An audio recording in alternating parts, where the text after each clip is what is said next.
And welcome everyone to the National Humanities Center Humanities in Class webinar series. Tonight's session is titled, "They Made Me the Best Bronc Rider in the County, but They Weren't Trying to Make Me a Rider. Enslaved and Free Black Cowboys in Texas."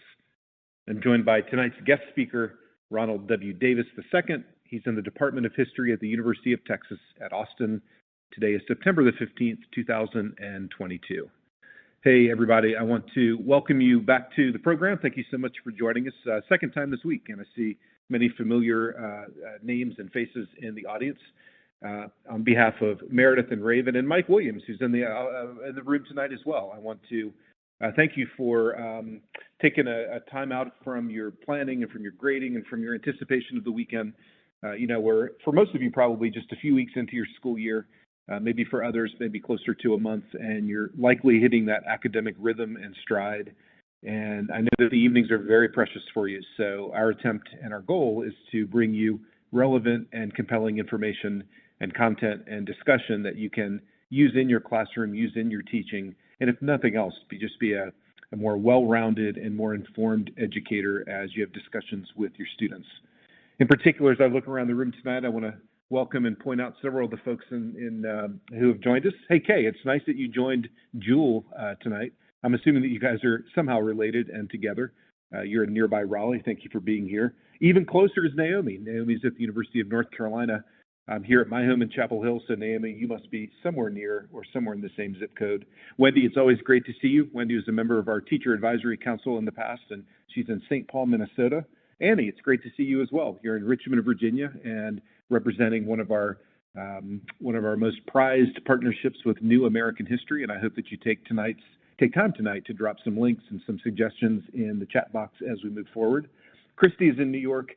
Esha and Enya are both in Georgia, both at Walton High School, and I'm suspecting you might be the only two in your school with four-letter names that start with E.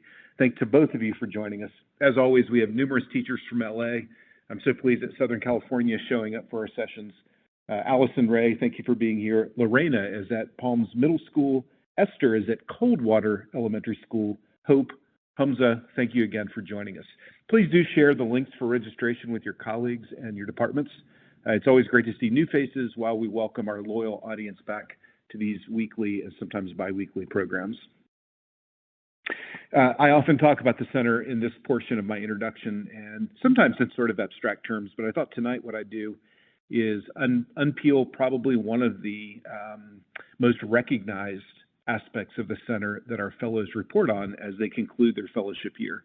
And that is the advantage of having a world-class library services. Now, we don't have a library itself. We don't have items in a collection. We have a team of librarians who can literally get almost any secondary or primary source that's requested of them from anywhere on the world. They've got wonderful working relationships with libraries, both internationally and domestically. And what our fellows do during their research period is to make requests and to see if our librarians can hunt them down like a dog on a bone. And I'm telling you, they almost always do. I've heard numerous stories of the most esoteric and unbelievably vague thing that somebody's looking for, and sure enough, within a week or so, it shows up, and that scholar can then interpret it and use it and analyze it for the work that they're doing. In some ways, I think that's a good connection with tonight's guest and topic. That is to say, that primary sources, archives, exhibits, all the detritus of the past, all those things that go into this evidentiary process of trying to figure out what happened before so that we can better understand what's happening now, is a big part of the work of a humanist. And I'm really pleased that in addition to being a top scholar, Professor Davis is also an active worker at a museum. And I'm going to ask him some tonight to reflect on those experiences as a curator and as a docent and as a museum interpreter. It's that public-facing history that I think is most helpful oftentimes for teachers. Now, all the work that we produce is free and open, and that does include partnerships with many museums in all humanities fields. You can find this in the Humanities Class Digital Library. The materials here are not only free, but they're open. And by open, I mean they have a copyright of non-commercial copyright license, meaning you can't sell them, but you can use them in any way you want for your teaching and for the learning of your students. This, of course, is where we always put the readings in advance of the webinar itself.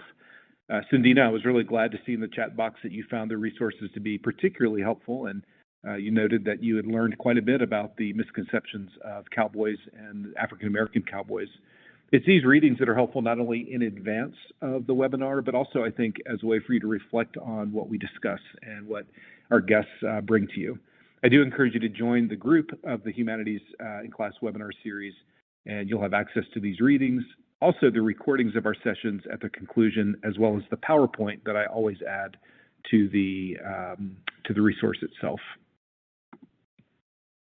We have really focused heavily on the teaching of African American studies at the center in our education programs over the past year, and will continue to do so over the coming minimum 3 years. And that does include, as you look through the webinar series, it does include quite a few noted scholars who will be discussing topics that range from literary to more traditional historical to social, political. And I do invite you to look through the upcoming 42 sessions to make sure that you've signed up for these. That does include our October 18th visit with past fellow Vincent Brown. Professor Brown is at Harvard University, and he'll be working with us on his recent publication on Tacky's Revolt, the story of the Atlantic slave trade. In December, past fellow Mary Emma Graham will join us to discuss her work on the Black Books Archive, and in particular, the literary tradition of African-American writers and literature in the 20th century. After the new year, Mark Anthony Neal from nearby Duke University will be working with us on a close analysis of 1968 and the soul music in the year of the Black Power. And finally, someone close to Professor Davis, Dana Ramey Berry, also a past fellow, will be joining us from her new position as Dean of the Humanities at UC Santa Barbara to work with us on understanding the value of Black life during slavery. Please do, again, make sure that you're signed up and share these with your colleagues and your departments. In about another week, we're going to be opening the application process for the first of 2 Teaching African American Studies Institutes that we will host at the Center for K-12 educators. The first is our Winter Institute, in which we'll be I'm sorry, I'm looking at the screen now, and it looks like there was a little bit of a typo there. I apologize. We'll be working with colleagues at North Carolina Central University, and the title of the Winter Institute is More Than a Slogan, Understanding the Historic Context of Black Lives Matter.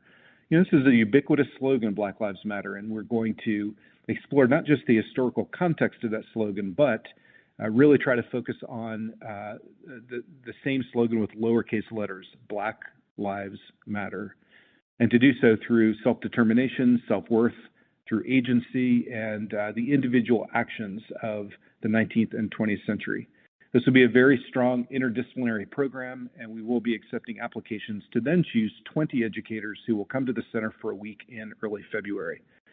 Then next summer, we'll have a second institute. This one's called Recentering the Narrative, Black Women Voices in the 19th and 20th Centuries. That'll be in July, and again, we'll be selecting from an application pool to, at that point, take 24 teachers. We will pay all travel associated with coming to Durham for the week. We'll also give you a $1,000 stipend for joining us. So please do keep on the lookout for the next week or so. We're going to open up the application process for the Winter Institute, and then later in early 2023, we'll open up the application for the Summer Institute. Finally, I want to thank our Teacher Advisory Council for their ongoing contributions. I'm really excited to meet these folks in person next week when we bring them to the Center for a 2-day two-day retreat, I should say. You know, this is a busy time of year to transition slowly but surely back to an academic year, particularly one coming off of 2 pandemic-affected years. And for them to give us their time, their energy, and their dedication is really valuable for us. I want to thank them for that ongoing support. So tonight's session is an important one because you won't just hear my voice, you won't just hear Professor Davis's voice, you'll hear your voices as well. And what I'd like to encourage you to do is to use that audience chat to chat with each other, to share thoughts and ideas, to share URLs and links, but also to ask questions. And as the moderator, I'll bring those questions forward. You can use the Ask the Professor tab to submit formal questions, And then every 10 minutes or so, we'll take a slight pause, we'll eddy out, and I'll give Professor Davis a chance to respond. I do want to remind you that if you encounter any kind of audio difficulties, I hate to say it, I hate to be this guy, but it's almost certainly on your end. So the best thing you can do is play with your volume, and if that doesn't work, log out, come back in, close your screen, come back in. It will not disrupt us, and it will not disrupt your record of attendance.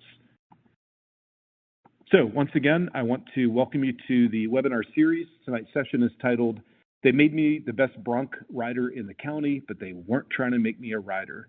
Enslaved and Free Black Cowboys in Texas." I'm joined by Ronald Davis. He's in the Department of History at the University of Texas at Austin. I also want to thank Michelle Neri for joining us. Michelle is a curriculum coordinator in Spring Independent School District in Houston. And as the TA, she'll be here with us tonight to add comments in the chat box, to ask questions, and generally cajole you guys to be active. She's also going to be developing some instructional resources based on tonight's webinar that we'll make available to you in the next couple of weeks. So as an introduction, there I have it. Hey, Ron, I think you're in Pittsburgh. Can you hear me? Yeah, I can hear you just fine. How about? Great. Well, thank you so much for joining. And as you can see from the chat box, I think we can make the assumption that young students have many misconceptions and preconceptions about African-American cowboys, about the cowboy generally speaking, perhaps African-Americans in the West or during the 19th and early 20th century. But in addition to your work in the history department, you're also a co-curator of American history at the Witte Museum in Houston. And I'm wondering if I can ask you before we begin formally, I wonder if you can reflect a little bit on the kinds of misconceptions that you see young people come into the museum with.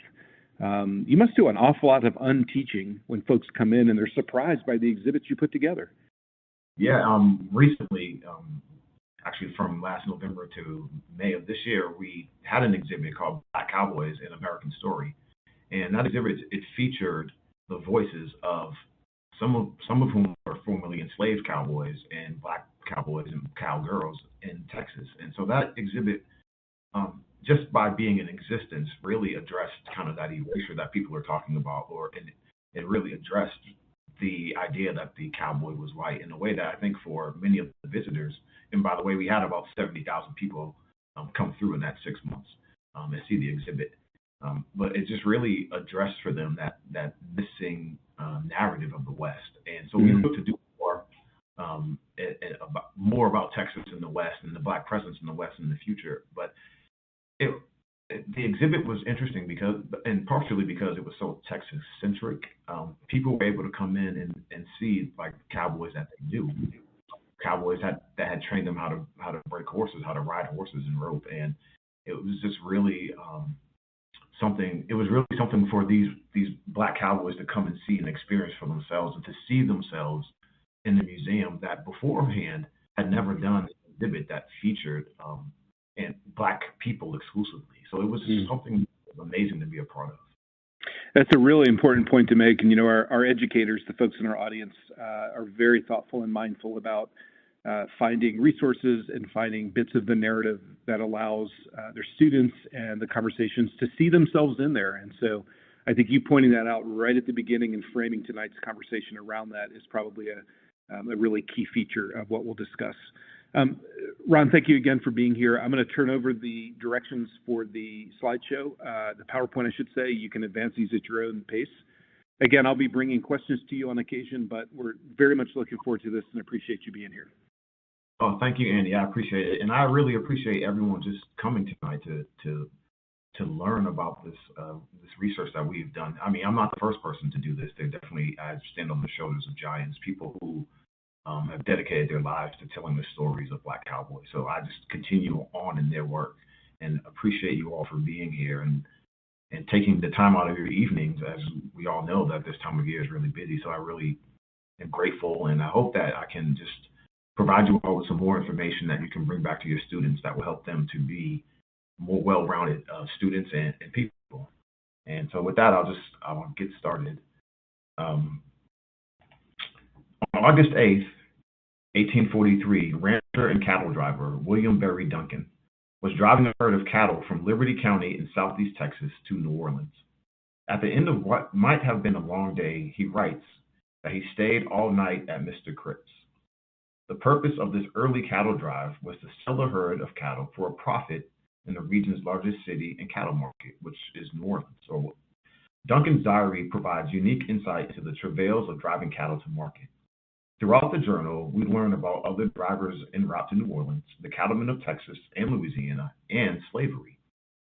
Sometimes Duncan hires enslaved cowboys to stand watch over his herd of cattle while he sleeps.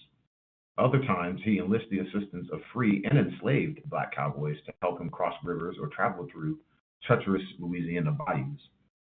And as the slide indicates, he also purchased enslaved people when he wrote, "Let Cripps have 31 beeves for a Negro."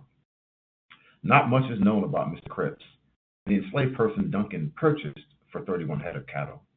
In Texas at the time, one cattle was worth approximately $5.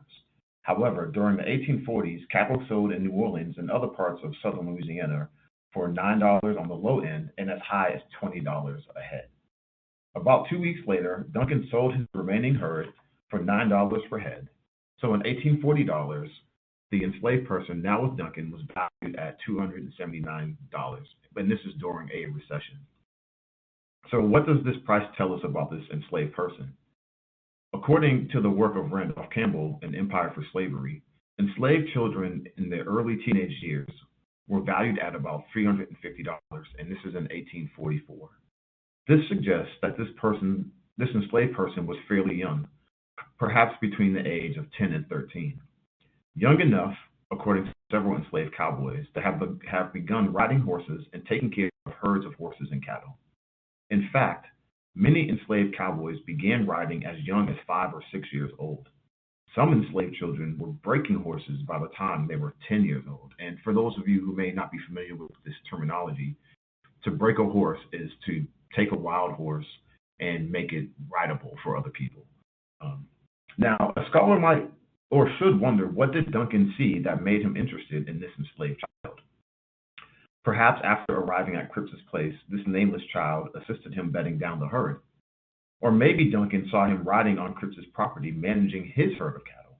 We may never know for sure, but whatever this child was doing, Duncan realized he could profit from his labor. Next, Duncan writes, simply went on. This enslaved child's last night with his family was August 8th of 1843. Perhaps he was able to say goodbye to his parents and family that evening. However, it is distinctly possible that after sleeping on the decision, Duncan arranged the purchase first thing in the morning, and the child was torn from his family as he, Duncan, and the other drivers with the herd got ready to leave for New Orleans. Again, it is difficult to say for certain what exactly happened. However, even for enslaved cowboys, the institution of slavery meant the possibility of being sold away from your family and kin. Finally, we know that the child could ride a horse. It would be unfeasible to expect the child to walk the distance to New Orleans. Further, if the cattle stampeded, the child could be badly injured. So most likely, this enslaved child participated in his first cattle drive and was with Duncan when he sold cattle, profiting from his labor immediately. For the rest of this talk, we will discuss primary sources like the Works Progress Administration slave narratives. Then we will explore how tax records show that there were enslaved cowboys in Texas as early as the 1840s, followed by the Civil War and the labor of enslaved cowboys. We will look at life after emancipation through the memoir of Hector Basie, and we will wrap up by discussing how research and a little bit of luck can turn into a public history exhibit. Scholars estimate that approximately 1 of every 4 cowboys that went on drives was black. I'll say that again. About 25% of cowboys that trailed cattle from South Texas to Kansas and beyond after the Civil War was African American. Wait a minute, Professor. Hold on one second. Did you say 1 out of 4? 1 out of 4. Do you have a sense of what that raw number is? How many people are we talking? We're talking, it ends up being about 8,700 black cowboys. Got it. Thank you. In cattle drives after the Civil War. Thank you. So that 8,700 black men were participants in one of the largest movements of livestock in U.S. history. And when I first read this information, I was shocked. I mean, maybe even like flabbergasted, but certainly was blown away that many black men were cowboys, and they participated in like this thing that has become like a mythology, right? The cattle drive, especially for those of us might be a little bit older and watched some of the westerns when we were younger. But that mythic idea that they were that in Hollywood is always shown to be exclusively white, in history and in fact was not. So it really blew me away. Now, these numbers were reported by J. Marvin Hunter, a former president of the Old Trail Drivers Association, in 1925. So it wasn't like it was a secret. A trail driver was someone who participated in at least one cattle drive between 1865 and 1885. Now, I wondered if the old trail drivers knew in the 1920s that the cattle industry was so diverse, how did that image of the cowboy become whitewashed? Why, throughout much of my life, had cowboys always been portrayed and depicted as white? One thing that historians do when they learn of something new is they kind of chew on it. And as I went about graduate school and life, that percentage kept coming back to me. 25% of cowboys were black. So as I continued to ruminate, I remember something that happened to me about 15 years earlier. So this is back in 2002. I was fresh off active duty in the Navy in Oklahoma, and I drove to a small town north of Oklahoma City called Arcadia. My reason for going was to do voter registration for a nonprofit organization. The event was the annual Arcadia Black Rodeo. While there, I registered voters and watched my first rodeo. That's because I'm from Boston originally, so that was something I had never seen before, let alone with black people on horses. I was totally blown away. These men and women of African, Native, and mixed descent treated me as if I was kin. They invited me to their horse trailers, and I remember like while eating potato salad and some barbecue ribs that were delicious. I mentioned that I was just out of the Navy and from Boston. These men and women told me of the summer-long black rodeo circuit established during the early 20th century due to segregation and Jim Crow that ran from Muskogee, Oklahoma, all the way down to East Texas. As I sat and ate, I was drawn into their memories of growing up on ranches, riding horses, and feeding cattle. As I listened to their stories, I asked how long their families worked on ranches. And their collective response was a kind smile, soft, reflective eyes full of nostalgia, and on their faces I saw memories of grandparents and great-grandparents. And they said, since before the Civil War. That memory and the fact that so many black cowboys were part of the cattle drive sparked a realization. If 25% of the cowboys were black, where did they learn the skills needed to participate in cattle drives? Where and when did they learn to ride horses? My images and understanding of slavery in Texas and throughout the South was one of plantations filled with acres of cotton or sugar. There was not much room for enslaved people riding horses and managing herds of cattle on plantations. But then it hit me. Some, if not most, of the cowboys were born enslaved, and those that participated in the cattle drives immediately after the Civil War could have been enslaved cowboys.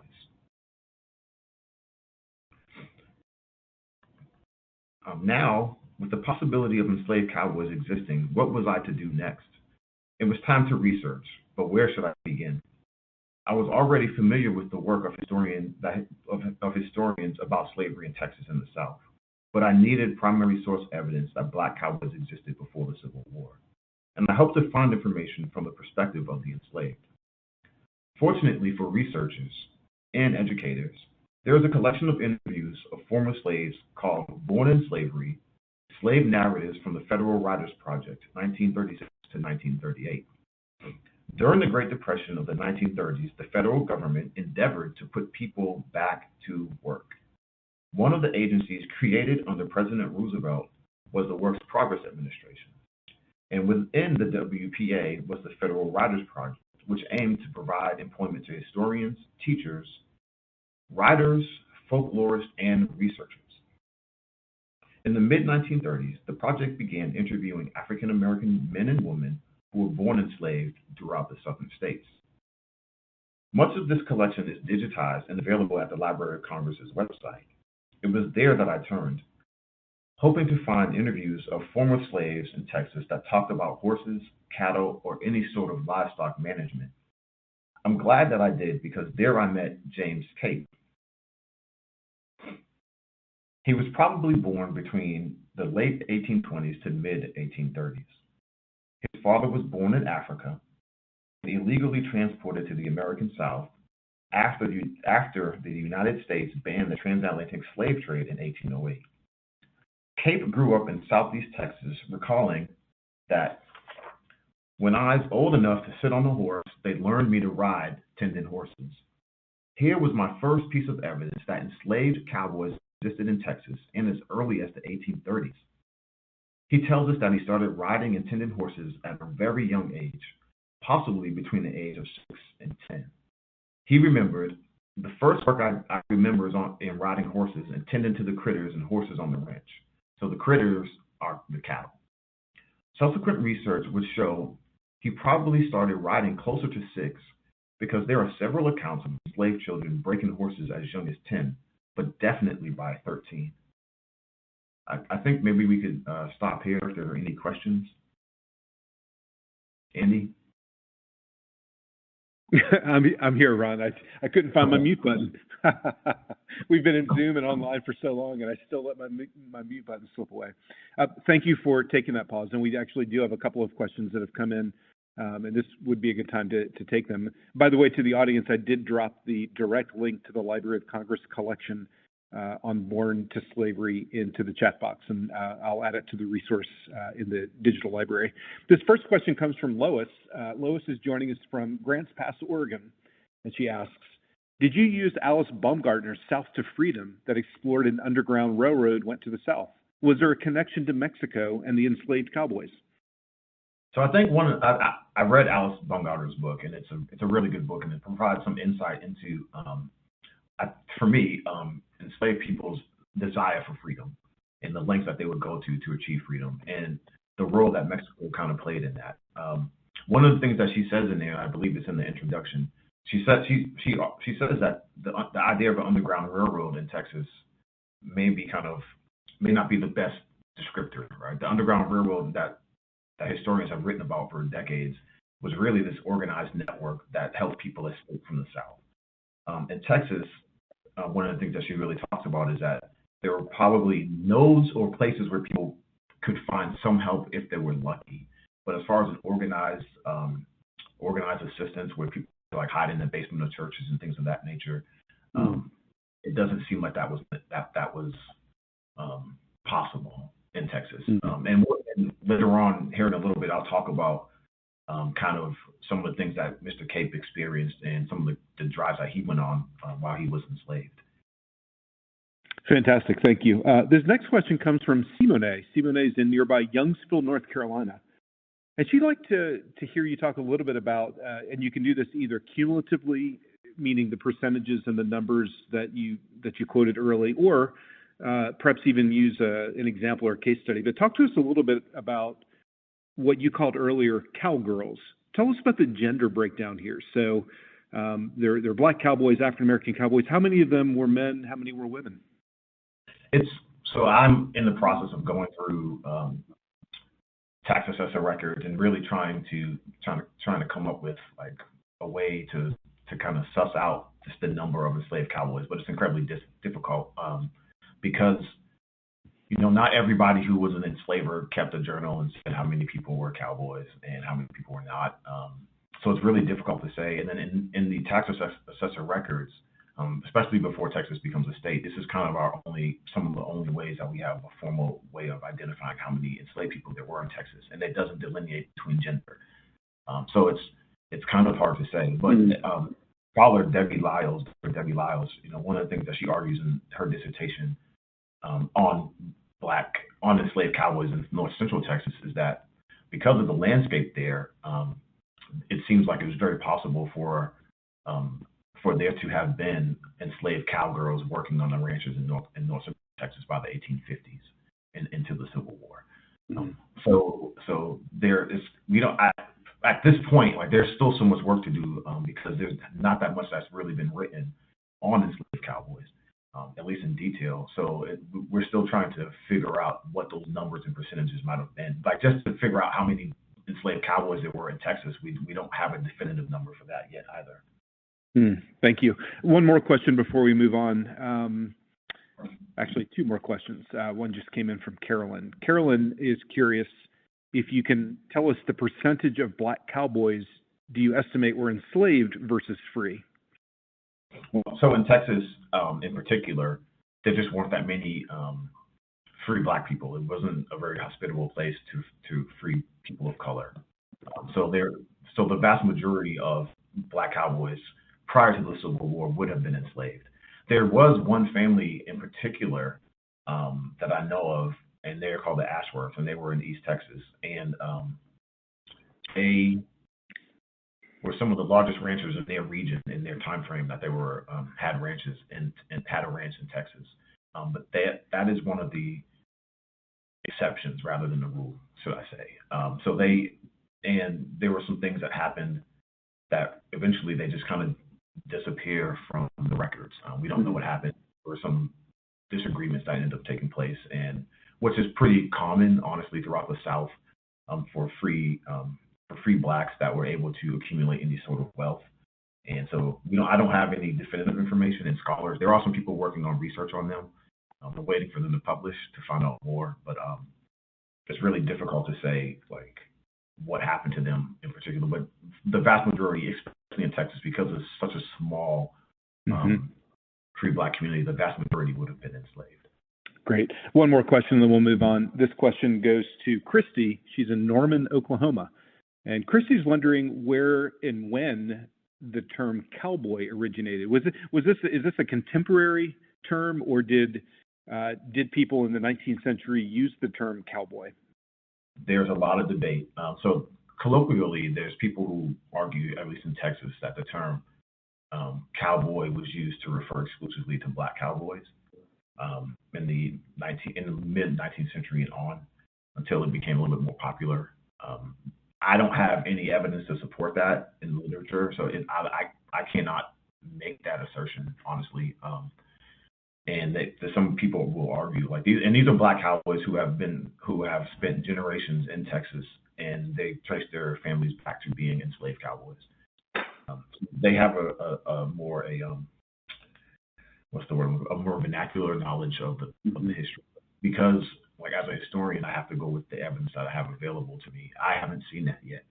However, I will say one of the things that you do kind of find is that they don't refer to other cowboys as cowboys the way that we do. They call them drovers, or they call them drovers and things of that nature. So the term wasn't as properly used as much before the Civil War. So it's one of those things that we're still trying to figure out as well. Yeah. There's so much research to do. Like that's why we need more graduate students.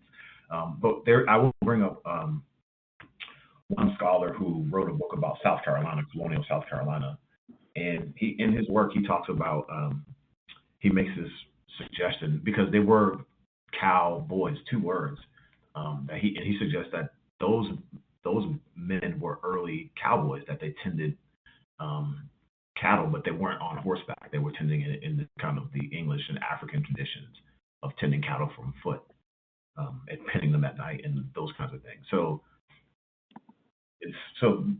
basically, it's hard to say what the etymology of the word cowboy is. There's a lot of competing ideas, but I couldn't say definitively one way or the other whether that was something that was used exclusively for black cowboys and when, because again, colonial South Carolina is in the 1600s, or 1700s or so, and he's arguing that that term was used there to suggest that there were enslaved cowboys tending cattle on foot. Yeah, it would be such a delightful turn if the term cowboy, in which African Americans who were cowboys had been erased from history or largely untold, actually the term was exclusive for African American cowboys. So in some ways, I hope that sort of reveals itself to be true. Yeah. Professor, why don't we move forward now, and I'll continue to collect questions. Oh, but one thing I will say on the cowboy thing, like in Britain, there is some suggestion that the term cowboy was used to talk about boys that tended cattle in northern like Scotland in that area. But again, it's the etymology of that word, and I think it's fraught with a lot of problems because of the way that the cowboy in the West has become what it has become culturally. All right, I'll move on now. So Cape, remember we talked about James Cape. Cape was enslaved by Robert Houston and grew up in Gonzales County in South Texas. So while working on Houston's ranch, he remembered very large herds of horses, sometimes as many as 1,000 head. He also went on drives down to Mexico to get horses and brought them back for Houston to sell in Texas. He said, "Many times we goes across the Rio Grande River and fetch horses back to the master's ranch. These drives happened during slavery." Cape also remembered that he worked with a crew of 6 men, most of whom were probably enslaved. And as you can see from the tax assessor records, there were other enslaved people on the Houston ranch. Some were possibly enslaved cowboys. During one drive, when Cape and the other enslaved cowboys drove back 200 horses from Mexico, there was a hailstorm. The drive boss was a white man named Rogers, and he told the crew that a storm was coming. First it rained, and then the hail began, and as Cape says, them horses goes plumb loco. The herd stampeded and ran wild. The storm lasted 10 minutes, and the herd ran 10 miles in that 10 minutes. By his own admission, Cape said he was the best rider of the group. I really love this guy. He has no problem saying how great he was as a cowboy. He took so much pride in what he was capable of, and I really enjoy reading his narrative. So whenever there was a stampede, it was his job to get to the front of the herd and corral the leaders. That means like to kind of box them in. And as he says, the horses follow the leader always. Cape delivered his herd and earned a new saddle for his work. After the Civil War, Cape continued to work as a cowboy throughout Texas. There are a number of men and women in the WPA narratives that discussed their work as herdspeople during slavery. Next, I began to wonder where in early Texas did enslaved cowboys live. As I began to familiarize myself with the scholarship on cattle ranching in Texas, I came across the work of cultural geographer Terry Jordan. His work focuses exclusively on Anglo cattle ranching in Texas during the 19th century. One of his books, Trails to Texas, Southern Roots of Western Cattle Ranching, explores Anglo immigration to Texas and the establishment of American cattle ranching here or there. Jordan divides the Republic of Texas into 3 regions: the coastal prairies, which are these counties down along here; the East Texas piney woods, which are the counties that run right up against Louisiana; and the North Texas prairies, which are right along the Red River at this time. As Anglo colonization increased, each region also saw the growth of ranching and slavery. However, it was the coastal prairies that dominated cattle ranching in Texas until the late 1850s. He also stated that in 1840, 62% of all taxpayers in the coastal prairie who reported 100 or more cattle were also slave owners. So let's consider these large ranchers and the labor that they employed. Does the fact that over 60% of ranchers own slaves mean that all of those enslaved people were cowboys? Probably not, right? That really depends upon how many enslaved people are enslaved and by a particular person, and what crops, if any, were grown by those Afro-Texans. So I'll kind of say that again because there's a lot there. That really kind of depends, like how many of those enslaved people that work on a ranch were cowboys is dependent upon what that ranch was doing. Was that ranch solely a ranch that tended to cattle and horses, or was it also attached to a plantation? And we'll talk about that a little bit more. So U.S. historians of slavery have consistently demonstrated that the labor of enslaved cowboys was never restricted to picking crops, although that is something many enslavers found to be the most profitable. Instead, scholars have shown that the enslaved performed whatever labor was needed. In North America, South America, and Central America, there were enslaved sailors, divers, mechanics, blacksmiths, miners, and cooks. If there was such diversity to the labor enslaved people performed, would enslaved cowboys seem so out of place? There were some plantations in the Republic of Texas that grew agricultural crops and maintained ranches and herds of livestock. Scholars refer to these mixed operations as dual plantations. Looking at the table, this list represents the largest ranchers in Texas in 1840. This group of 24 people owned about 30% of the cattle in the entire coastal prairies region, which, for those of you who are familiar with Texas, includes Brazoria, Fort Bend, Galveston, Harris, Jackson, Jefferson, and Liberty counties. So those are the ones that abut the coast, the Gulf of Mexico. And so this group of 24 people owned about 30% of the cattle in the entire coastal prairies region, and just about 63% of these people were slave owners. What we also see is that there are 4 people with very large numbers of enslaved people, especially for Texas at this time. These are examples of planters who were also ranchers in Texas. Yet the size of the herds also means that they required herdsmen to manage them, especially since they practiced open-ranged or unfenced cattle ranching. So there are a couple of possible ways that these dual plantations could manage enslaved cowboys. They could task certain hands to manage the herds at different times of the year, say during roundups, which is when the cattle are gathered and branded, or they had people who were cowboys all year round, like James Cape. And one of these people is James Perry, and I hope you guys can see him on here, because for me it's really small. I think this is him down here. James Perry, yes, Andy? You know what, I was just going to say, the audience might see it better than you and I are seeing it right now, but the PowerPoint will be available. And I wonder if you could even just say, maybe counting from the bottom up, which number is the line or the row that you're referring to? Sure. So this is 1, 2, 3, 4, 5, Got it.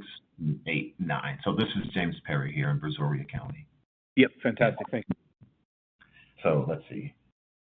So James Perry, he's in Texas. They have this term called the original 300. They are the original 300 Anglo colonizers to settle Texas. Even though it's fraught, the term is fraught with problems because Mexicans were here already and in possession of the land and working the land and growing crops and tending cattle. They were vaqueros first. They had been here for centuries before Anglo colonizers came. But yet in Texas, there's this idea that these 300 were very important settlers.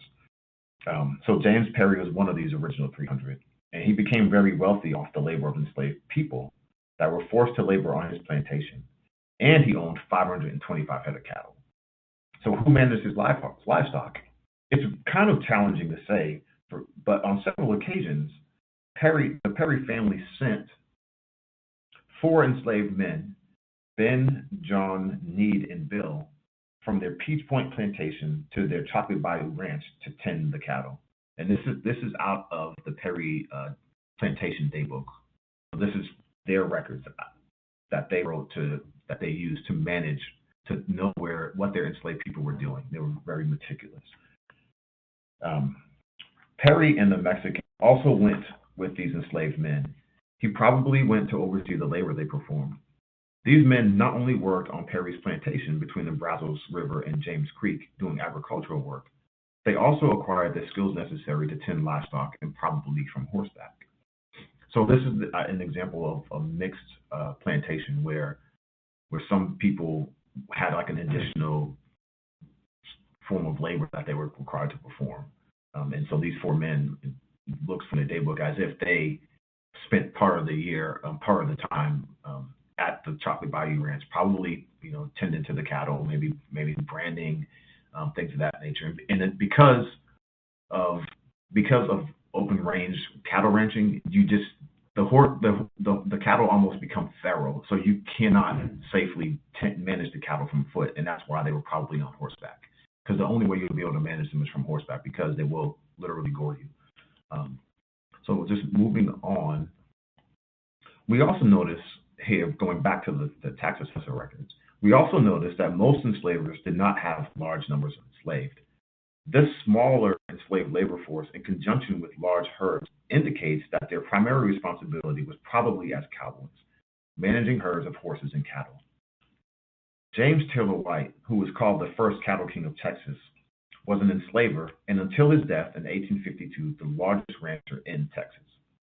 According to Dr. Hardy, who visited the White Ranch in the 1830s, he remarked that White built cottages near his residence for the occupancy of new help.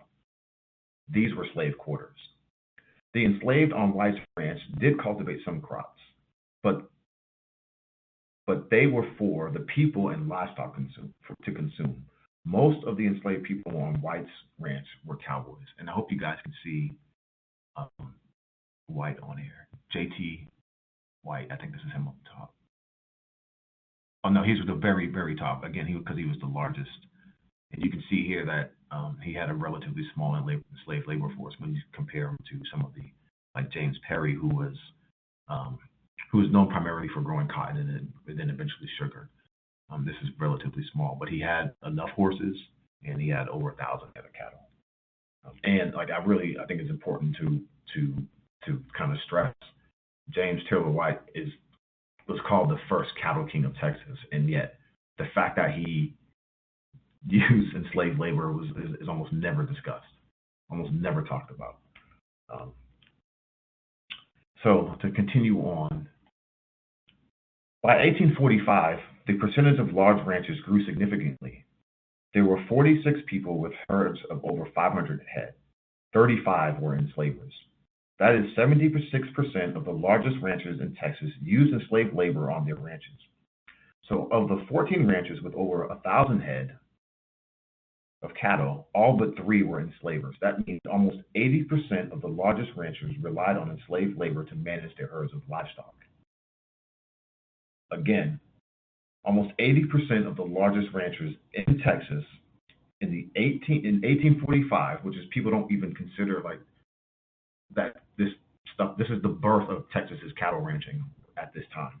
80% of the largest ranchers relied on enslaved labor to manage their herds of livestock. The birth of Texas's cattle ranching economy and its growth during the 1840s and 1850s relied upon the labor of enslaved cowboys. I think this might be another good spot to talk because I think we'll transition a little bit more later on. So are there any other questions? Yeah, we've got some questions coming in. Thank you. The first question is from Talina. Talina's in Jacksonville, Florida, and this is her comment and her question. It seems to be a great deal of data, oral stories, artifacts, historical records available that supports the fact that African American cowboys were present in the American West. Case in point, the Black Cowboy Museum in Texas. With the availability of so much information and evidence, why do you think, Professor, that the story of African American cowboy continues to be a little-known Black history fact? Ooh, that's a question. That is a question. It's a great question. And you know, I have my suspicions, and I'm curious as to also like why is that like. And the Black Cowboy Museum in Rosenberg, Texas, is run by my friend Larry Callies, who is a fantastic man. And if you all are ever in the Houston area and you have a little bit of time, I would highly encourage you to head out to Rosenberg and to see his museum, which is full of artifacts of Black cowboys. And he actually was kind enough and gracious enough to allow the Whitty Museum to also use some artifacts from his own personal collection to have at the exhibit that we did. Now, to the reason why this story is so kind of unknown and not discussed, it kind of goes along with the same question of like, why do we think that there weren't Black people in the West? Why do we talk about the West as if there weren't any Mexicans there either? Why do we talk about the West as if like all of a sudden there were no more Native Americans and Native Americans are no longer here? They're still here. So like it goes along with the way that this mythology of the West and manifest destiny and all those things kind of came together, and it meant that there wasn't any space for other Americans to participate in that narrative of a growing country, a country that was growing by taking things from other people, but nevertheless a country that was growing. And so it kind of goes into, we have to ask the question, why is the West depicted as white? Because it's not just the black cowboy who's a race. It's the exodusters who, after the Civil War, went to Kansas and established these black communities there. The people who went to California, the people who went all throughout the West up to Montana to work on ranches. Like, why is their story not told? Why are we told the story as if Native Americans just disappeared from our history? And it has to do, I think, with, when I think of, now this is going back to the black cowboy, I think it has to go back to this idea of this rugged individualism and how that image was created of a white man, right, who didn't need the government, didn't need anybody's help, he was a law unto himself. And in the 1920s and 30s in America, like, that image there was no space for black men in that image. You can't have that. You can't have a rugged individual black cowboy and say that black cowboy are second-class citizens. And so I think that when you look at it from that perspective, you begin to kind of understand that why that image of the West was curated by American society to be pictured the way it was. I hope that's a helpful answer. Yes, it definitely is. Thank you for that. We've got about a half an hour left, Ron. Why don't we move forward, and then I'll queue up a bunch of questions for your next break. Sounds good. Let's see. So, so after the Civil War and the beginning of the cattle drive, ranchers needed cowboys, and recently emancipated black cowboys were a ready force when many did not have the skills to drive cattle. Francis Lubbock, Texas's Civil War governor, wrote to the Texas state legislature in 1863, asking them, and I quote, to call forth, this is a quote from his letter that he wrote, to call forth the resources of the state to meet this crisis that is upon her. He argued, it is for your honorable body to take such measures as will develop them to the utmost and bring them into effective operation for the safety of the state and the success of the general cause, which is the Confederacy.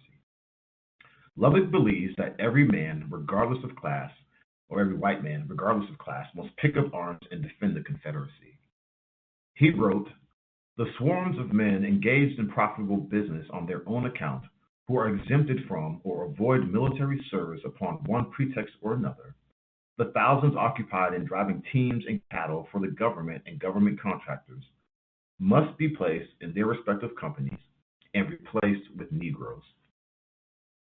When I first read this, I was, first of all, just blown away that, like, the governor of Texas at the time during the Civil War was so ready for people to go fight for the Confederacy that he felt that they could all be replaced with slaves to do their work. And part of that work was as cowboys. So another thing that I thought when I read this was, what would give Lubbock the insight into making this argument for replacing white cowboys with enslaved cowboys? Well, Lubbock was an enslaver, and throughout the 1850s, he enslaved between 13 and 17 people. And according to the 1854 tax assessor record for Harris County, there were 13 enslaved people working on Lubbock's ranch. They were enslaved cowboys and horse breakers. He also had 150 head of 150 head of horses and 3,500 cattle. We know that these enslaved people were cowboys because the governor tells us they were. He wrote, many of our Negro boys were fine horse breakers in his memoir, 6 Decades in Texas. He also writes in some detail about several of the enslaved cowboys on his ranch. So Harris County, for those of you who may not know, is where Houston is. Houston is the county seat of Harris County. So first, Lubbock discusses two men whom he refers to as boys, named Osborne and William. He states that they were very valuable both for their honesty and intelligence with cattle and horses. This was his observation of their skills while working as enslaved cowboys, because after emancipation, Osborne and William were employed by several stockmen and received high wages. Not only were enslaved cowboys working on Lubbock's ranch, but his best cowboy was enslaved. In his memoir, he says this man named Willis Orsai, and who was, according to the governor, an expert rider and horsebreaker. Now, Willis learned cattle herding in Louisiana. His enslavement sold him to an unknown person from whom he ran away. Whether in Texas or Louisiana, we do not know. We do not know. However, it seems likely he was in Texas when he ran away because, according to Governor Lubbock, Willis sent him a message. And Willis's request was for Governor Lubbock to purchase him because he was skilled with cattle and horses. Now, I want to take a quick second to kind of unpack this. Um, as we all know, like he didn't send a text message to the governor, and also he probably didn't write a letter to him, but he probably, through a network of enslaved people, got a message to one of the enslaved people on Lubbock's ranch and let him know that, hey, I'm a really good cowboy, and my skills are so exceptional that the governor needs me on his ranch. So, if this is completely true, there are a few things we learn from this portion of the narrative. First, we see that the enslaved in Texas were more informed than we normally realize. We do not know how long Willis was in Texas, but he was there long enough to know that Lubbock was a cattleman and that he used enslaved labor on his ranch. Additionally, Willis took pride in the skills he mastered as a cowboy. By advertising his abilities to Lubbock, Willis took significant risk in approaching the governor. It was entirely possible that Willis would have been captured, thrown in jail, and eventually returned to his enslaver. Yet he understood that his skills as a horsebreaker and cowboy made him attractive to a rancher like Governor Lubbock. However, Lubbock's memoir tells us more about Willis. According to Lubbock, Willis had a brand of his own and possessed a small number of horses and a good herd of cattle. So that could be maybe 50 to 75. When and how he acquired this livestock, we do not know. But what he did signifies Willis's desire to determine his own destiny. Willis also demonstrates both legal and business acumen, not simply because he grew his herd of horses and cattle, but because he registered a brand with the county. Eventually, through hard work and skill, Willis purchased his freedom and that of his wife and children with the assistance of Governor Lubbock. According to Lubbock, he sold him his freedom, and Willis paid Lubbock a portion of what society said he was worth, but not his sole value. In effect, Willis paid Lubbock for himself and for the skills he acquired and honed before he had ever met Lubbock. This also happens with Willis's wife and children, who were enslaved by a different person. Willis paid a portion of the price, and Lubbock was the guarantor. Again, it is important to point out that Lubbock has not put down any money for Willis or his family. This money was all earned, according to Lubbock, through Willis's own labor that was accomplished in addition to the work he was required to do for Lubbock. After the Civil War, Lubbock intimates that Willis, his family, and all his livestock just disappear, and he is left to assume the debt. However, according to 1867 government records, these are from the Freedmen's Bureau, one Henry Willis filed a complaint that Francis R. Lubbock has taken his cattle and horses given him by his former master. This record also states that Willis has a brand recorded. Perhaps it was Willis or Henry Willis who, in spite of his freedom, lost the fruits of his and his family's labor. So earlier we discussed the number of African American cowboys that participated in cattle drives after the Civil War. There were thousands of black cattle hands that went up the trail, and perhaps even more that stayed behind and labored on ranches throughout Texas. Because not every cowboy was a trail driver. A lot of them did not participate in cattle drives. Not many of these men left written records, and we meet a few in the WPA narratives, like James Cape, who was a cowboy during slavery and after emancipation. Historians consider ourselves fortunate to have these interviews because they provide insight into the lived experiences of former slaves. Besides the WPA, we are fortunate to have two autobiographies of black cowboys, both of whom were born enslaved and began tending livestock while children and became cowboys after the Civil War. These first-hand accounts are of the life of black cowboys were penned by Nat Love, a cowboy of some renown. His biography is published and available to the public. And the other one is Hector Basie, who was known throughout Texas as an exceptional horse trainer and cowboy. Because many people, especially in Texas, are familiar with Love, and I think outside of Texas, many people, if they are into cowboy lore and culture, they definitely are familiar with Nat Love. We will finish up by talking about Hector Basie. Basie wrote his memoir in 1910. In his work, he tells the audience of his childhood as a slave, his entry into working as a cowboy almost immediately after the Civil War, early cattle drives to Houston and then to Kansas. His autobiography provides insight into what many black cowboys experienced while working on ranches and with cattle crews in Texas. Basie was born on January 15th in 1851. Many enslaved people might know the month they were born, but not usually the day. He says he was put to work as soon as he could crawl.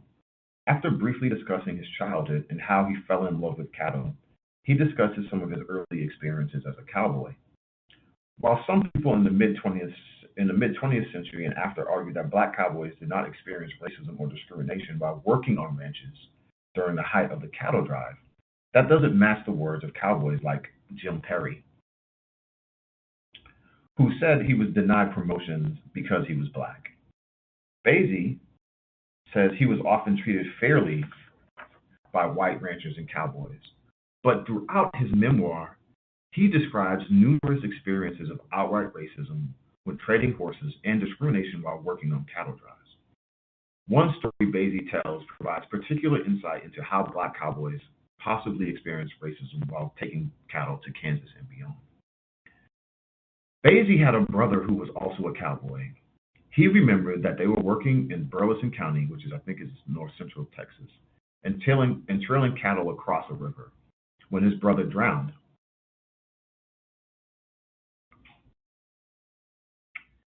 He said, "I remember to this day seeing my brother in the raging waters of the stream struggling for his life.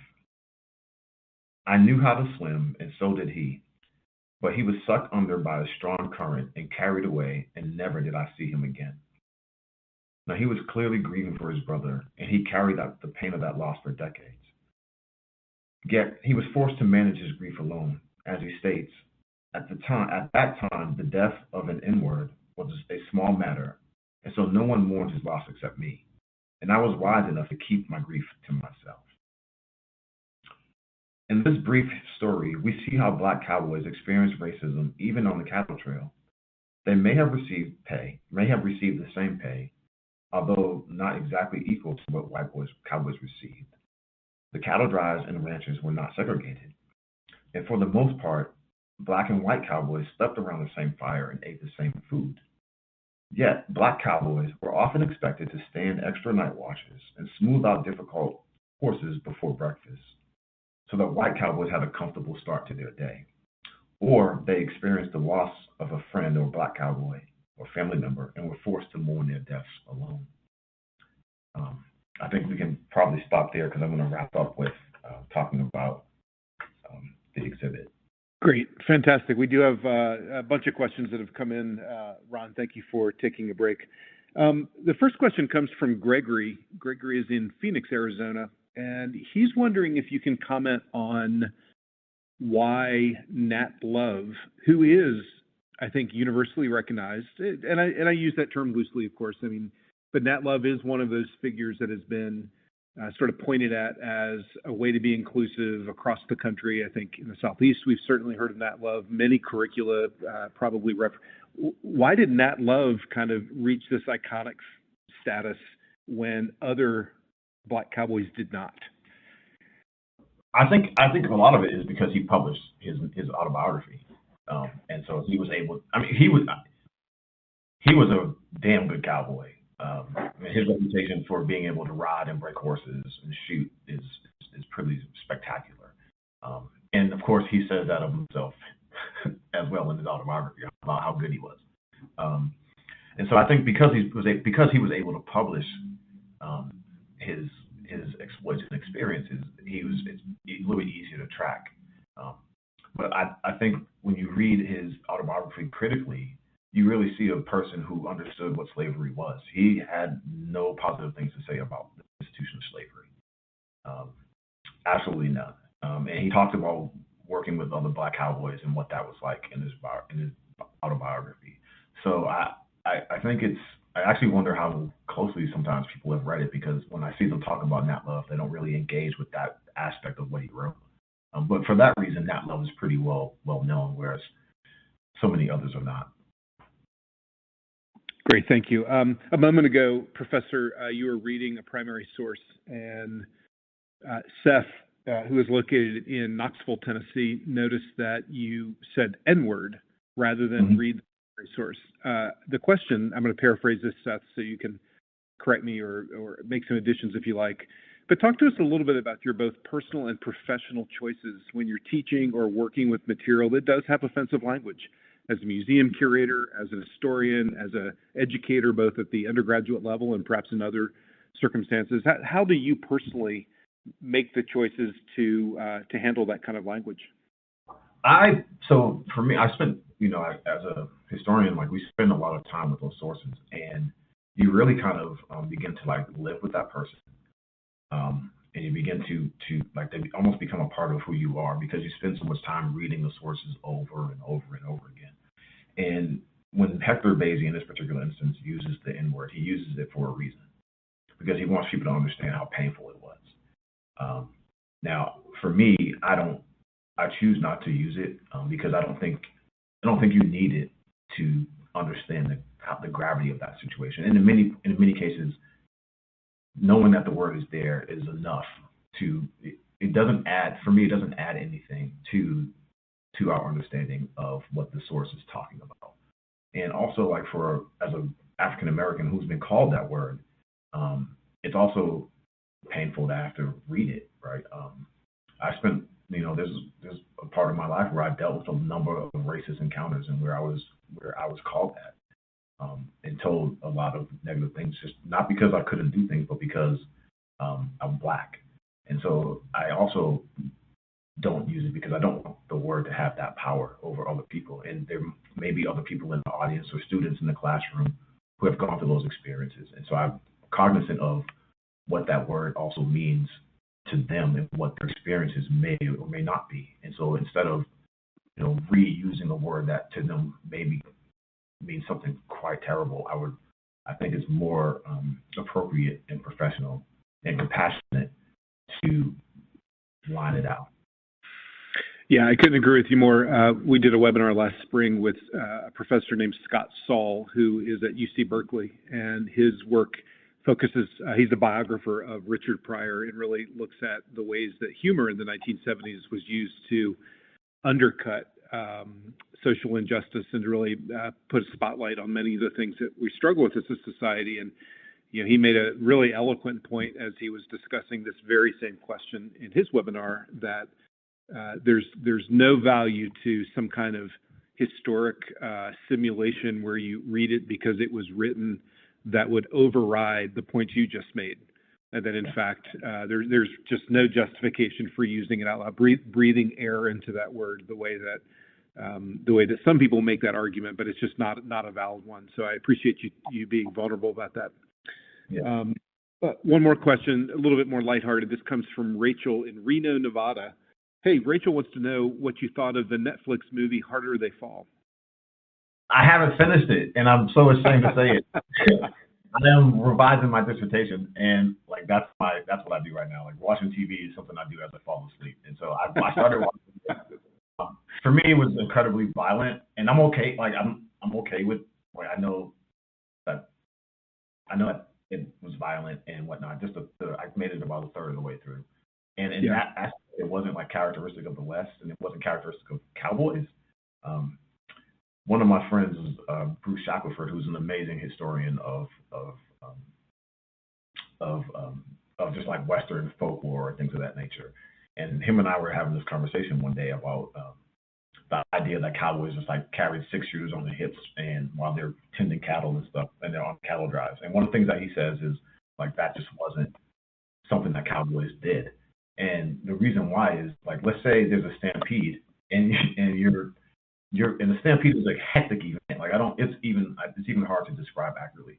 But let's say let's back up. Let's say like you're trailing cattle and it's your turn. The Cowboys would change their positions relative to the herd.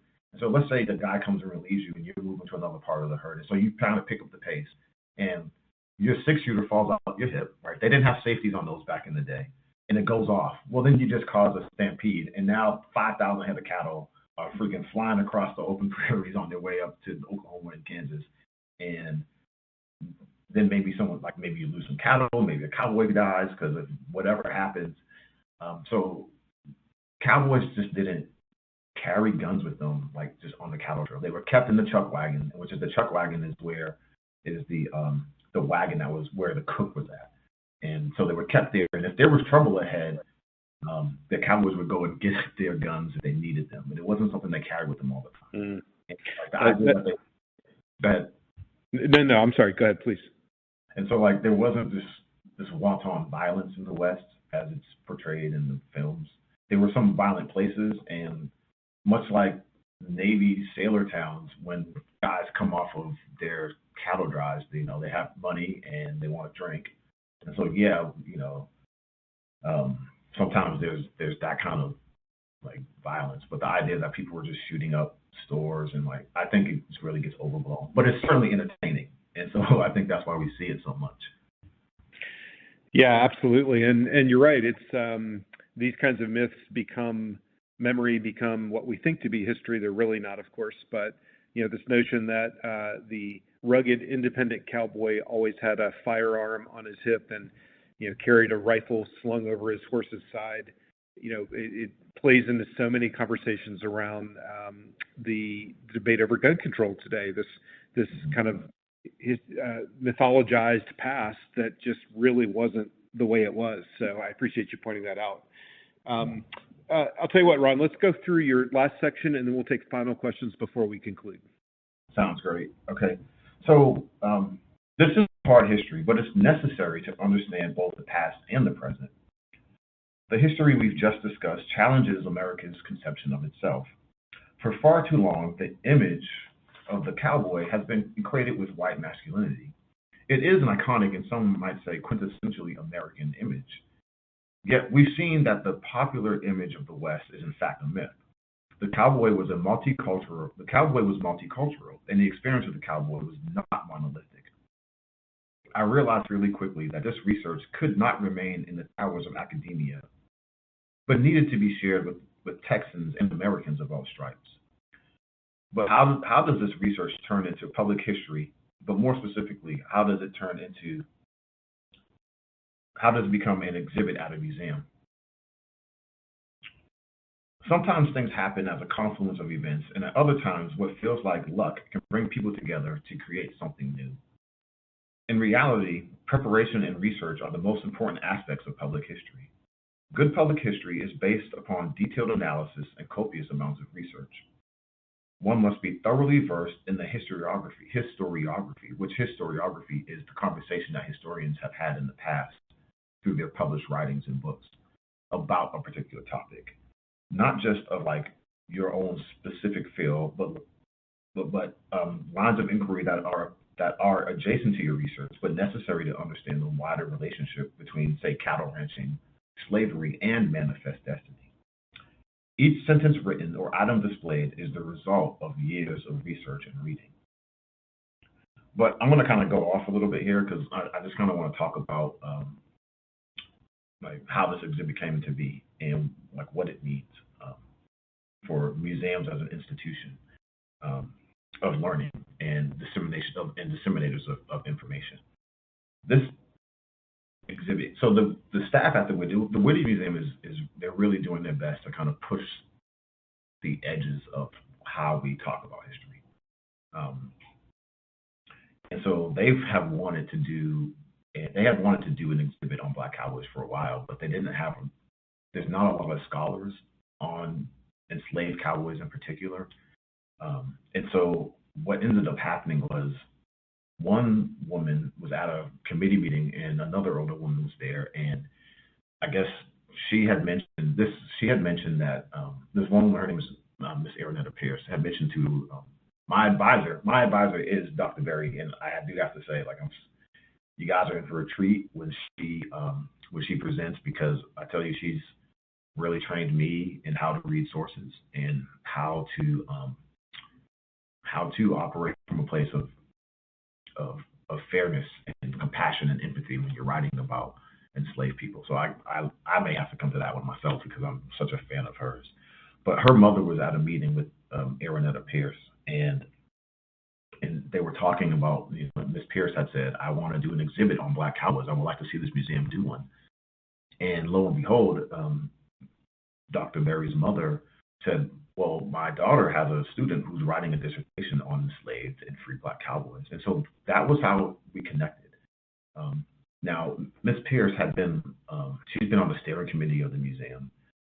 She's been on, she was a docent at the museum.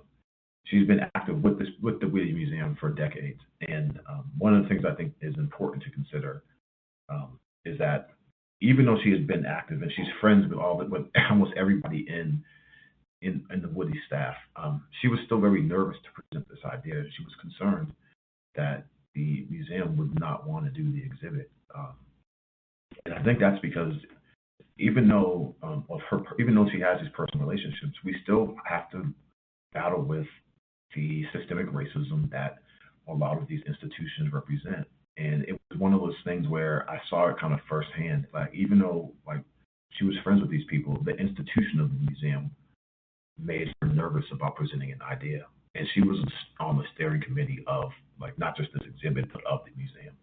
And so, these institutions have a long way to go with people feeling like they are part of that institution. And the Whitty is better than a lot at doing that. So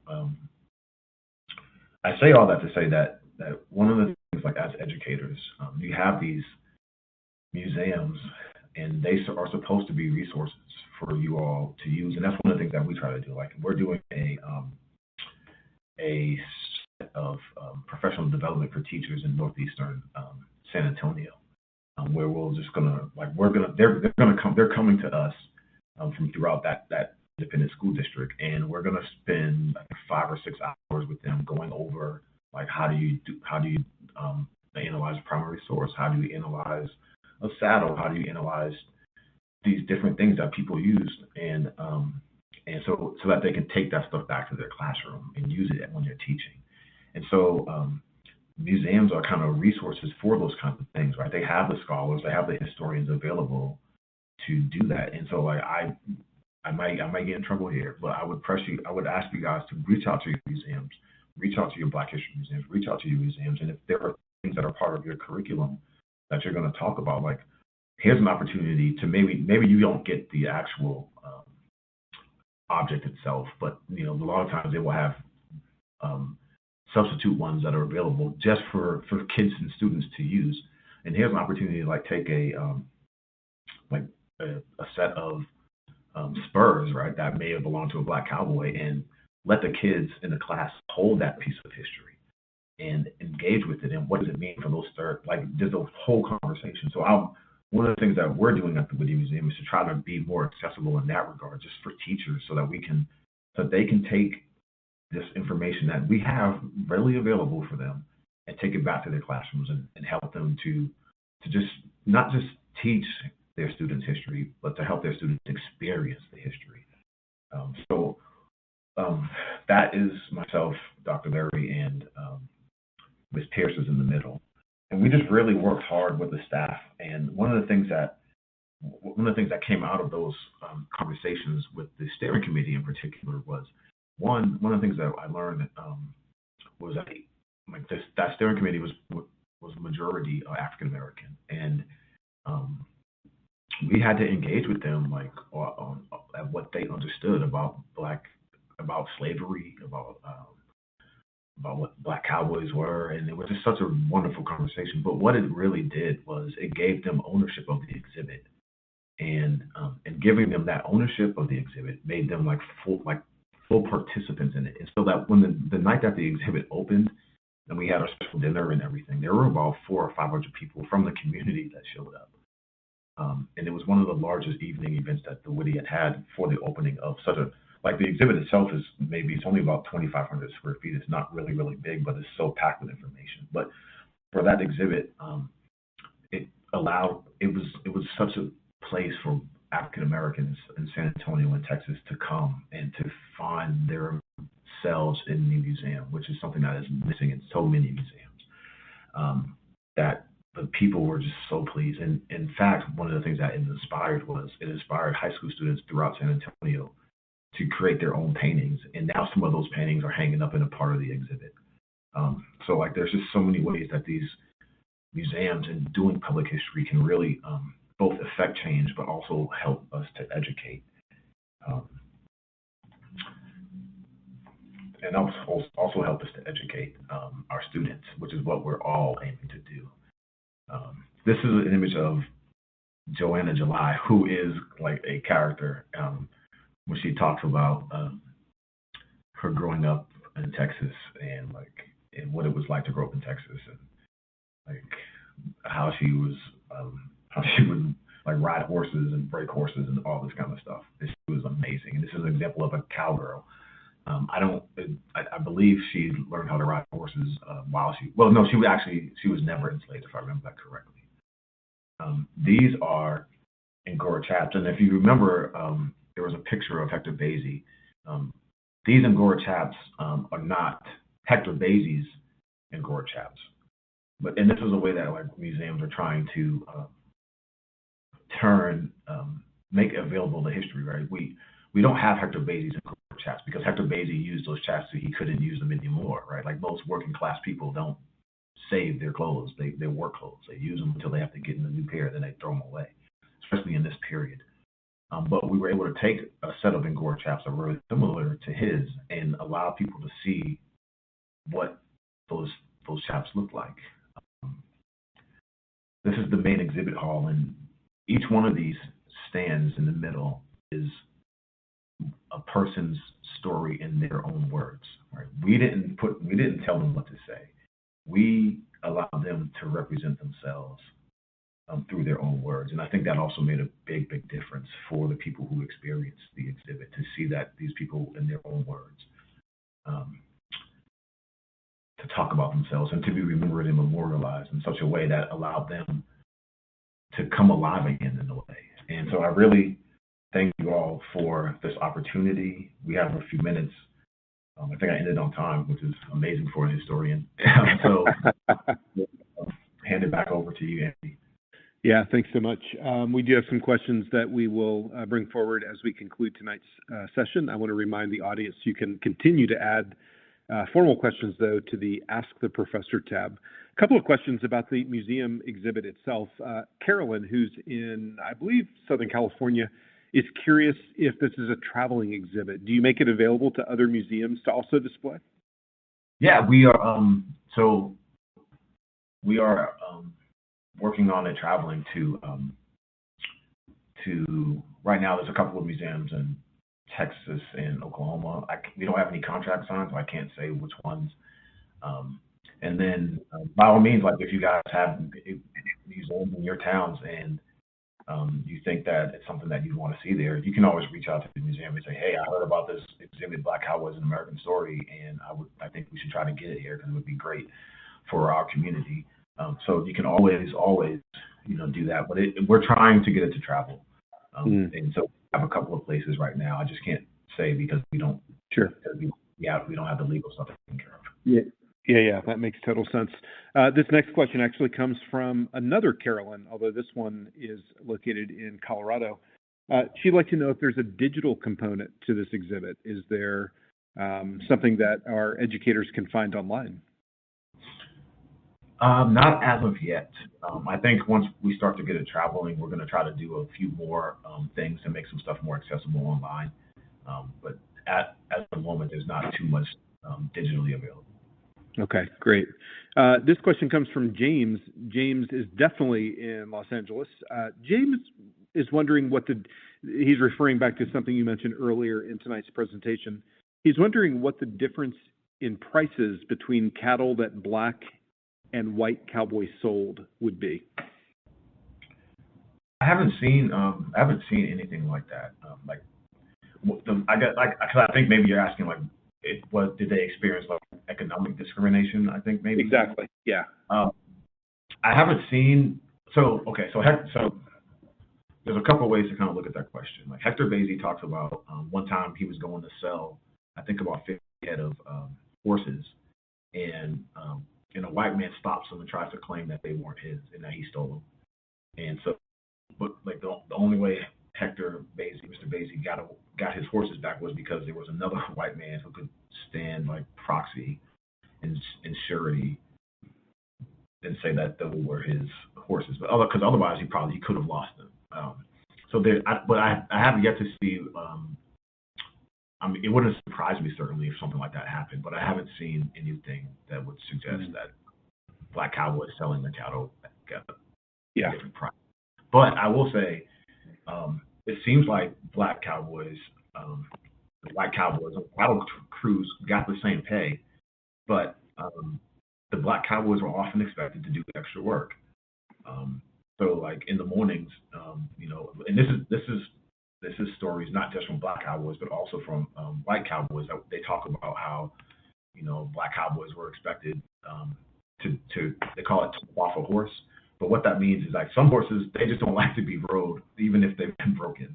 And so they will make a fit. They will give a tantrum in the morning, kind of like when we get our kids ready for school sometimes, and they don't want anyone to ride them. So there are a lot of times in our cattle crews, the Black Cowboys were expected to cool that animal down, and that was their first thing that they had to do in the morning. They were expected to do extra night watches. They were expected to do extra labor.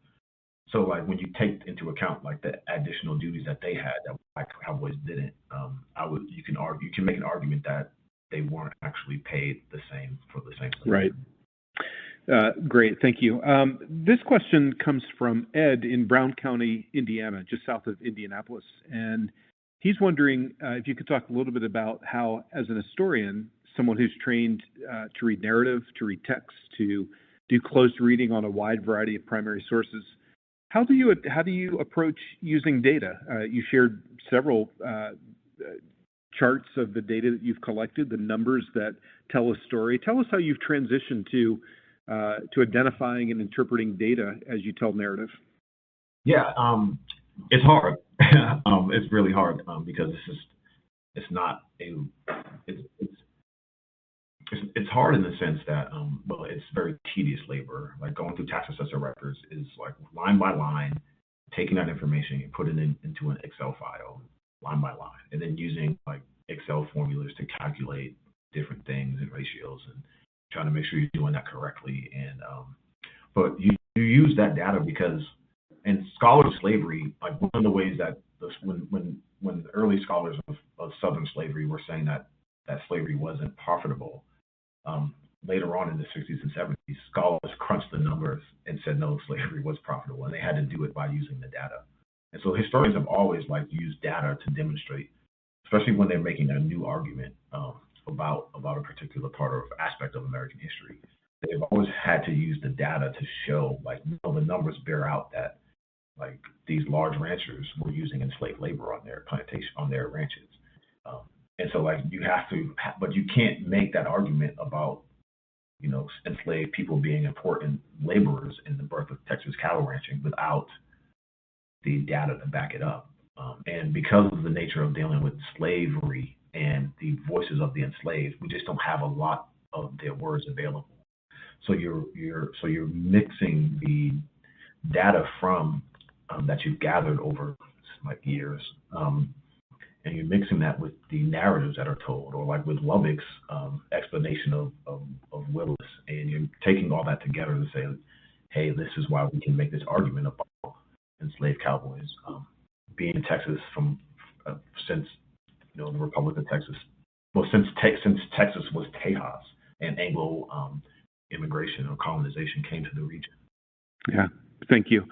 Two more questions, Professor. This next one comes from Jessica in nearby Research Triangle Park in North Carolina. She asks, do you have any suggestions of short stories and or poetry that depict the Black cowboy experience that our teachers could pair in a high school classroom with the provided nonfiction material? Wow. No, I do not. And that is a great question. That's something I will spend some time thinking about and see if I can come up with something, and maybe I can share it with you, Andy. Yeah, I think There's narratives that are available. Like as far as poetry, no, I don't. Like there are excerpts I think that would be really useful, like not of Nat Love's autobiography, that I think would be really useful. Like there's parts in the very beginning he talks about slavery in detail, and like I think that's something that people could really spend some time with, to understand a man who became a cowboy, what he saw as part of his life as a slave, as a young child. He also talks about when he first learned how to break horses, which he's not from Texas, he's from, I think, Tennessee. Mm. And him breaking horses started when he was a young kid in Tennessee. So like there's that kind of thing available. But like if you're looking Right. there are some good books that are that were written in the last 20 years or so that depict like life in the West. They're fiction, and for the life of me right now, I cannot think of them. Right. Well, we'll communicate and we'll get it back to Jessica. Hey, one of them. Okay. Yeah. I'm sorry. Oh, it's 8:30. Okay. Yeah, Ron, we've got about 45 seconds, so I'm going to give you a time limit on this last question. The exhibit is titled Black Cowboys, An American Story, and you've largely shared a narrative that is specific to Texas. Of course, you're in Texas and Austin. Talk to us a little bit about how this is an American story. We've got educators from all over the country who don't come from the same area, who aren't close to Houston, who may have kids who are not around horses or the outdoors like this. In 45 seconds or less, tell us why Black Cowboys is an American story. Yeah, I'm going to do my best, Andy. So Black Cowboys is an American story, one, because of the image of the cowboy, right?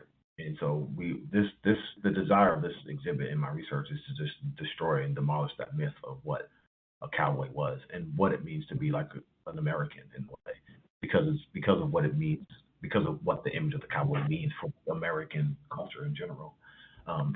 Another thing, the reason why like Black Cowboys themselves are an American story is because after the cattle drive, many of those guys after the cattle drives they ended up all over America.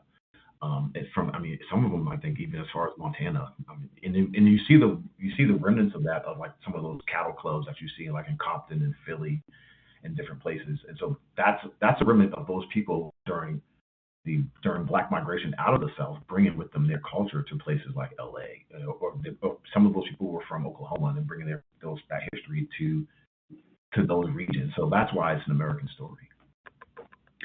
Ron Davis, thank you so much for sharing your work with us, your passion. We appreciate you narrating this storyline for us, and we do hope that you stay in touch and we continue to collaborate with the National Humanities Center. Ron, thank you so much. Thanks, Andy. Have a good evening. And I want to thank everyone for joining us tonight. We appreciate you taking some time from your busy evening to sit in on this 90-minute webinar. Please do pay attention to the National Humanities Center website, our email threads, listserv, as well as our social media for upcoming opportunities and activities. That does include the application process opening for our Teaching African American Studies Winter Institute, scheduled for February 6th through 10th, 2023. I hope you also join us for our next webinar. This webinar is in 5 days, so that would be next Tuesday. I'm joined by past fellow Molly Worthen from the University of North Carolina, and she'll be sharing with us her work on charisma with a title of Talking Ghosts and Bold Women, the Weird World of Spiritualism in the 19th Century. Have a great day at school tomorrow. Good end of your week. Please focus on self-care this weekend. We'll see you next time with the Humanities in Class webinar series. Good night, everyone.